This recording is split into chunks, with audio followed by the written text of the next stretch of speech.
반갑습니다. 송주준입니다. 오늘 제가 영상을 통해서 말씀드리고자 하는 것은 간단합니다. 현재 지금 문재인 정부가 언론으로부터 부각되지 않은 채 추진하고 있는 게 몇 가지가 있는데요. 그 중에 대표적인 것이 바로 종전선언을 하려고 한다는 것입니다. 분명히 종전선언 언젠가는 해야 될 것입니다. 미래의 어느 순간에 종전선언을 해야 되겠죠. 그럼 언제 해야 됩니까? 준비가 됐을 때 해야 되겠죠. 뭐가 준비가 됐을 때? 북한이 준비가 됐을 때 적극적으로 북한이 시장을 개방하고 그리고 체제를 바꾸지 않고서 종전선언을 한다는 것이 도대체 무슨 의미가 있겠습니까? 오늘 저는 영상을 통해서 문재인 정부가 2018년도부터 평화 프로세스라고 하는 미명하에 어떻게 국민들을 속여왔는지, 그리고 그 결과가 무엇인지, 그리고 문재인 정부가 어떻게 지금 종전선언을 밀어붙이고 있는지, 그거에 대한 이야기를 말씀드리고자 합니다. 같이 한번 보시죠. 2018년도에 문재인 대통령과 김정은은 판문점 선언을 했습니다. 그리고 그 결과 남북 연락공동사무소가 설치가 되었죠. 당시에 청와대는 남북공동연락사무소가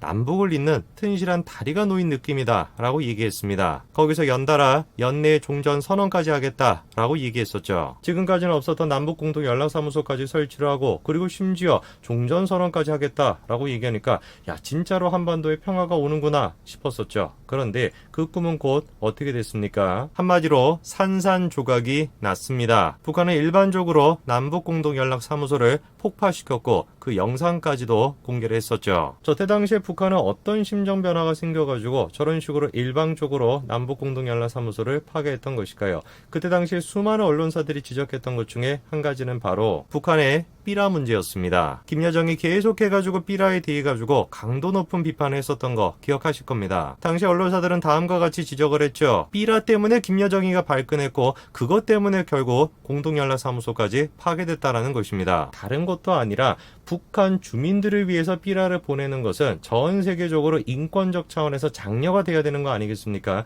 근데 오히려 가장 북한 문제에 대해서 예민하게 반응해야 되는 대한민국 내부에서는 뭐라는 거예요? 삐라 때문에 너네가 삐라를 보내가지고 김여정이가 화를 내고 있는 거 아니냐, 이런 식의 분위기가 있었던 것이죠. 언론뿐만이 아니었습니다. 통일부가 직접 나서가지고 김여정이가 비난하니까 삐라 금지법까지 만들겠다 이렇게 밝혔죠. 적어도 문재인 정부 하에서 남북관계에서 대한민국의 역할은 철저하게 을이었습니다. 그리고 북한이 철저하게 갑의 위치였죠. 저런 식으로 계속해가지고 머리를 조아렸지만 결과는 어떻게 됐습니까? 김여정의 화를 풀 수는 없었는데요. 법안까지 만들었음에도 불구하고 김여정은 남조선 것들과 결별하고 남북공동연락사무소를 무너뜨릴 것이다라고 경고했죠. 김여정이가 저렇게 경고하고 난 뒤에 사흘 정도 시간이 지나고 실제로 남북공동연락사무소가 파괴가 됐습니다. 여러분들은 어떻게 생각하십니까? 정말로 삐라 때문에 김여정이 남북공동연락사무소를 파괴했다라고 생각하시나요? 저는 전혀 그렇게 생각하지 않습니다. 그저 이번에 파괴가 된 것 또한 마찬가지로 철저하게 북한이 지금까지 보여줬던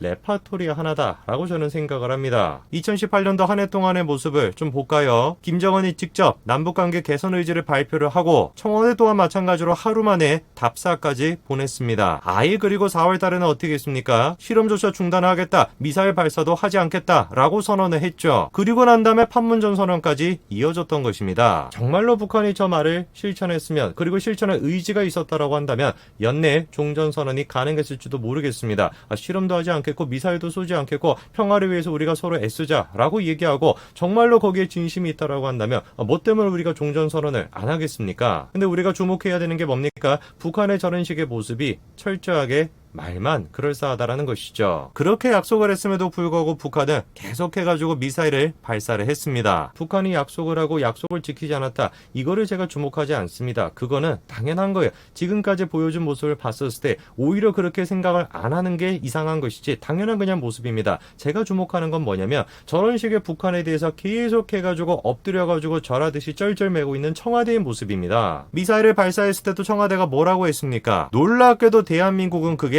미사일이 아니라 발사체다라고 얘기를 했었죠. 수많은 군사 전문가들은 분명히 뭐라고 지적을 했지만 그거 발사체가 아니라 단거리 탄도미사일이다라고 얘기를 했지만 그럼에도 불구하고 발사체라는 것이에요. 이유는 딱 한 가지입니다. 청와대가 저거를 미사일로 인정하게 되는 순간 어떻게 되니까? 유엔 안전보장이사회의 결의를 정면으로 위반하는 것이 되니까. 한마디로 북한을 보호해주기 위해 가지고 청와대는 미사일을 미사일이라고 얘기하지 못하고 미사일을 발사체라고 얘기를 했던 것입니다. 이게 지금 현재 문재인 정부의 모습입니다. 계속해가지고 그런 식으로 굴욕적으로 행동을 하니까 북한 또한 마찬가지로 갑질을 하는 겁니다. 창린도에서도 김정은 지시로 총격이 있었고, 그리고 결정적으로 국군 GP 사건까지 벌어지게 되죠. 국군 GP에 자그마치 4발 정도의 총탄이 박혔던 것인데요. 미사일을 쐈는데도 미사일이라고 얘기하지 않아요. 발사체라고 얘기합니다. 계속해가지고 그런 식으로 굴욕적인 모습을 보여주니까 심지어 어떤 사건까지 벌어지는 겁니까? 국군 GP에 총알이 4발이나 박힌 거예요. 청와대는 과연 박혔을까요? 군인들의 안전이 위협받고 있는 그 상황에 청와대는 좀 다른 모습을 보였을까요? 전혀 바뀌지 않았습니다. 최근에도 정용이 뭐라고 얘기를 했습니까? GP 총격 굉장히 절제한 것이다.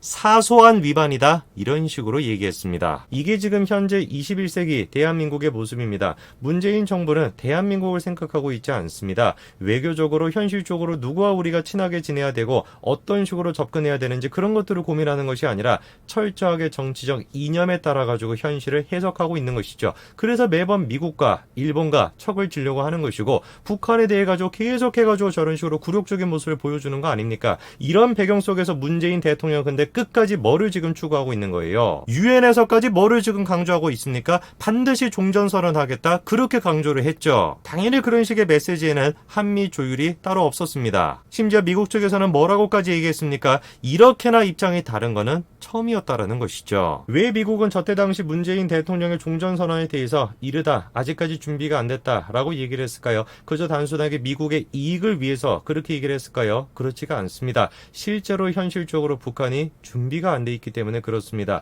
문재인 대통령이 종전선언을 하자마자 어떤 사건이 벌어졌습니까? 대한민국 국민이 바다에서 저런 일을 당하고 태워졌죠. 그때 당시에 타임테이블을 보시면은 첩보 보고를 받았음에도 불구하고 문재인 대통령은 유엔 총회 화상연설에서 종전선언을 강조했던 것이었습니다. 23일에 문재인 대통령이 보고를 받았음에도 불구하고 그 다음날 24일에 문재인 대통령은 아카펠라 공연을 관람했습니다. 진보냐, 보수냐, 좌파냐, 우파냐 이런 거 다 떠나가지고 상식적으로 그저 대한민국 국민으로서 이 현상을 바라봤을 때 지금 영상을 보시는 분들 중에서 어떤 분이 종전선언을 지금 할 수 있다라고 생각을 하실까요? 이번에 북한 측에서 다시 한번 통신선을 복원했다라고 합니다. 송영길은 그거에 대해서 격하게 환영한다라고 얘기를 했죠. 또다시 다리가 생겼다라고 생각한 것인지 민주당은 뭐를 지금 밀어붙이고 있습니까? 종전선언 결의안을 통과시키겠다라고 밀어붙이고 있습니다. 이재정 외통위원장 직무대리가 뭐라고 얘기를 합니까? 이번만큼은 야당이 반대하더라도 끝까지 포결을 해서 통과시키겠다, 이런 얘기를 합니다. 지난번에 통과시키려고 했었을 때는 야당이 반대해서 결국 통과시키지 못했습니다. 근데 이번에는 뭐라는 겁니까? 양으로 그냥 밀어붙이겠다라는 거예요. 야당이 반대를 하건 말건 반드시 이번에는 뭘 하겠다라는 겁니까? 종전선언을 하겠다라는 겁니다. 뭐를 위해서? 대한민국의 안전을 위해서? 그렇지가 않죠. 내년에 있는 대선을 위해서 또다시 평화 프로세스다 뭐다 해가지고 그런 식의 평화 잔치를 해먹기 위해 가지고 저렇게 지금 밀어붙이겠다라는 겁니다. 진보, 보수, 이념 이런 거 모든 거를 떠나가지고 그저 상식선에서 봤을 때도 문재인 정부의 종전선언은 분명히 잘못된 것입니다. 나라를 팔아먹다니 하다하다가 정말 별짓을 다 하는 것 같습니다. 오늘까지 말씀드리겠습니다. 감사합니다.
지난주 남북통신선이 복구되자 기다렸다는 듯 통일부를 중심으로 한미연합훈련 연기 주장이 고개를 들고 있다.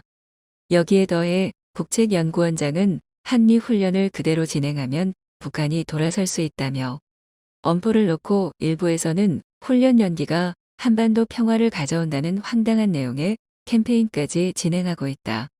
이러니 이 정권의 대북 정책이 감정적이고 일방적이라는 것이다.